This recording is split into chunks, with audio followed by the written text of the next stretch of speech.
2025 तो खत्म हो चुका है, तो मार्केट का एक क्विक रिकैप तो बनता है। Along with that let's see कि 2026 का क्या गेम प्लान है। 2025 सिर्फ एक बुलिश ईयर नहीं था, बल्कि ये वो ईयर था जहां पे क्रिप्टो मार्केट ने एक लेजिटिमेसी अर्न करी। बिटकॉइन ने अपना ऑल टाइम हाई टच किया अप्रोक्सीमेटली $1,26,000 पर, लेकिन रियल स्टोरी प्राइस से ज्यादा पार्टिसिपेंट्स की थी। जनवरी में स्पॉट बिटकॉइन ईटीपीज लॉन्च हुए और उसके बाद इंस्टीट्यूशंस ने क्रिप्टो को ऑब्जर्व करना बंद कर दिया और पार्टिसिपेट करना शुरू कर दिया। हार्वर्ड का एंडोमेंट फंड हो या अबू धाबी का sovereign wealth fund, big money ने फाइनली क्रिप्टो को एक पोर्टफोलियो एसेट माना। और जब इंस्टीट्यूशन इन्वेस्टर्स आते हैं तो रेगुलेशन नेचुरली फॉलो करता है। 2025 में यूएस गवर्नमेंट ने क्रिप्टो का नैरेटिव ही फ्लिप कर दिया। एसईसी ने एसएबी 121 रेसेंट किया, जिसका मतलब है बैंक अब लीगली क्रिप्टो कस्टडी कर सकते हैं। जीनियस एक्ट पास हुआ और स्टेबल कॉइन को पहली बार प्रॉपर रेगुलेटरी पॉलिसी मिली। कॉइनबेस, ट्रिपल बाइनेंस जैसे मेजर केसेस ड्रॉप हुए और व्हाइट हाउस ने स्ट्रेटेजिकली बिटकॉइन रिजर्व्स अनाउंस किया और क्लियरली मेंशन किया कि बिटकॉइन सेल नहीं होगा। ये सिर्फ पॉलिसी नहीं थी, ये सिग्नल था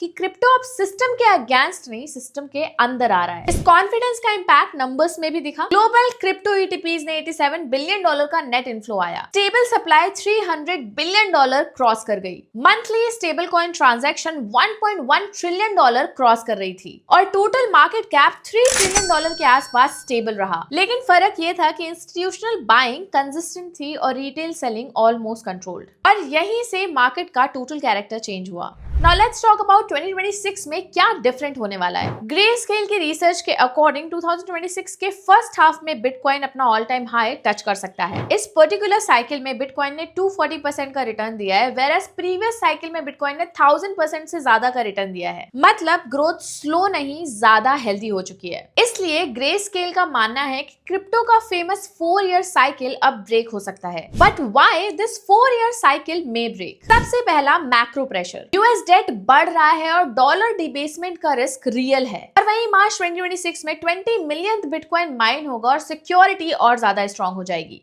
सेकेंड, रेगुलेटरी क्लैरिटी। 2026 में यूएस कांग्रेस का बायपार्टीशन क्रिप्टो बिल बैंक्स, एक्सचेंजेस और स्टार्टअप्स के लिए एक क्लियर रूल ला सकती है। Third, institutional money tsunami. अभी सिर्फ 0.5% यूएस एडवाइज्ड वेल्थ क्रिप्टो में है। ये नंबर ड्रामेटिकली इंक्रीज होने वाला है। और last but not the least, fed rate cuts. Lower rates historically risky asset के लिए फ्यूल होते हैं और क्रिप्टो उसका डायरेक्ट बेनिफिशियरी रहा है। 2026 में फेड के रेट कट्स क्रिप्टो मार्केट को एक्सेलरेट कर सकते हैं। 2025 ने फाउंडेशन बनाई, 2026 अब हार्वेस्टिंग टाइम है। 4 ईयर साइकिल ब्रेक होगा, knew all time high possible है और क्रिप्टो अब एडवाइस पोर्टफोलियो का पार्ट बनेगा।